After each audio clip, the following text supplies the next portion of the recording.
We have a couple of special guests in studio. Well, the first voice you'll know immediately because you people just keep sending her fan mail here, and we'll have to get the address out to you, how to get in touch with her in other means, and that is Officer Nancy Leedberg, who does great work in regards to Not My Kid, and she's been on several times. We thank her for getting the message out and using AM 1460 WXBR. Good morning, Officer. Good morning. How are you? Fabulous.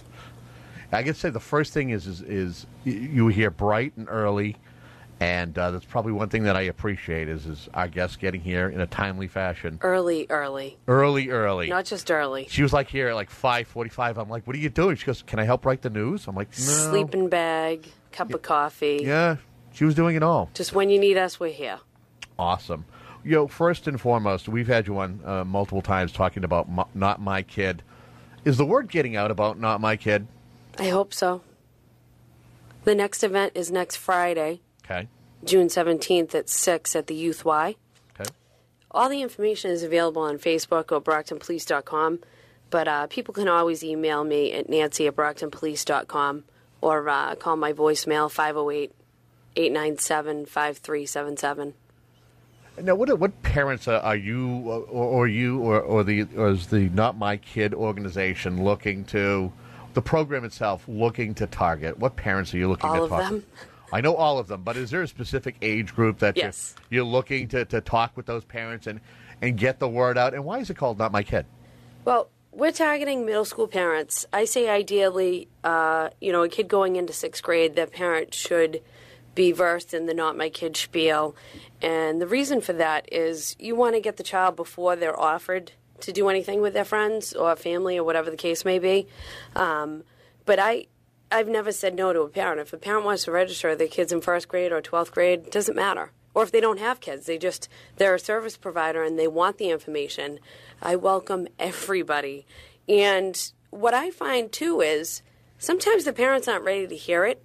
I don't know if it's denial or what the case may be, but aunts and uncles will come in their place if they know they have a niece or nephew struggling.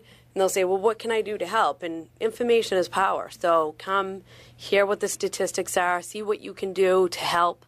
Because in my experience, kids don't always go to their parents with this issue. Sometimes they go to somebody they really trust, they really believe will help them. They can hear it. Well, parents who have actually had a chance to attend it and be a part of it, do you have an overwhelming number or percentage that would probably recommend this to the next parent, correct? Yes. Well, that's the thing. More than, I think we're over 95% say they would definitely recommend this to another parent. So once they come, they really enjoy the information and the presentation and what they can take away from it. But it's getting them there. And I think it's tough because the Connect Ed phone call goes out. The principal at whatever school will say, hey, this is a drug awareness presentation. And the knee-jerk is, I know about drugs. I know what needs to be said. I know the conversation I need to have. I know if my kid is using.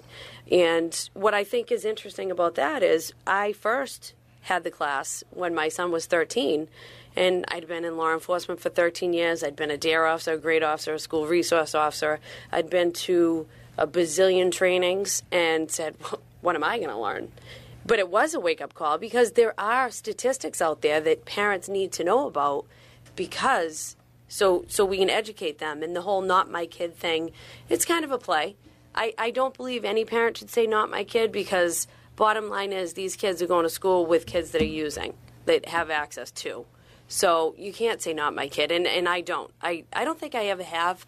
I certainly hope I haven't, but I know that I never will because certainly it could be my kid. And that's why I'm so passionate about the education is preventing any child from picking up. And I do target oxy and heroin, but we talk about all the drugs out there. Yeah, this isn't, maybe a drug that was popular maybe 20 or 30 years ago. It's kind of the drugs, I think, are drugs and addiction, I think. It's different stages, I think, and there's things change as time goes on. Yes. You don't see the same warning signs, and it's not the same, the bad kid. There's more to this. It's much different. A lot lot of of parents. different approach, and I think there are people don't understand that. Yes. A lot of parents say to me, well, I smoked weed in high school, or I did this, and I say, well, the THC in marijuana in the 60s and 70s was 3%. Now it's up over 25%. Not to mention the fact they're putting other things in it. So it's not the same drug, and all the drugs across the board, they're not the same. And the access to the drugs is much, much different with the prevalence of Oxy. Now, we're going to do something that's unprecedented on here on the MetroSouth Morning News program. You have brought a guest with you. Yes. Now, we are expecting Bill Carpenter in some form or fashion. We just don't know what manner, whether he's going to be here in studio. He is actually going to be sitting in that very chair. He can try to. We have to have That'll a be feats of something strength. that you kids can battle out at 9 o'clock. Do what you got to do. I'm cool with it. But Bill's going to join the conversation. Tell us who you have, who's going to be joining you after the 7:30 news and traffic, and what is the discussion? What are we going to talk about? Well, I brought my friend Amy LeFort in, and I think that the listeners need to hear from her perspective why training like this is important. I didn't know if I was saying enough about it on the air, and just talking about the statistics and what we talk about was enough, so I brought somebody with a very personal experience. Well, we will look forward to that after the excellent tease to get folks to tune in. If you are just tuning in, please, we are going to continue this conversation. And actually, Officer Leedberg is going to actually, this is kind of getting her ready for potential co-hosting duties down the road somewhere. We'll let her kind of take over the conversation and chat. I'll throw a question in here and there if I feel it's needed, but I think... Because you can't resist.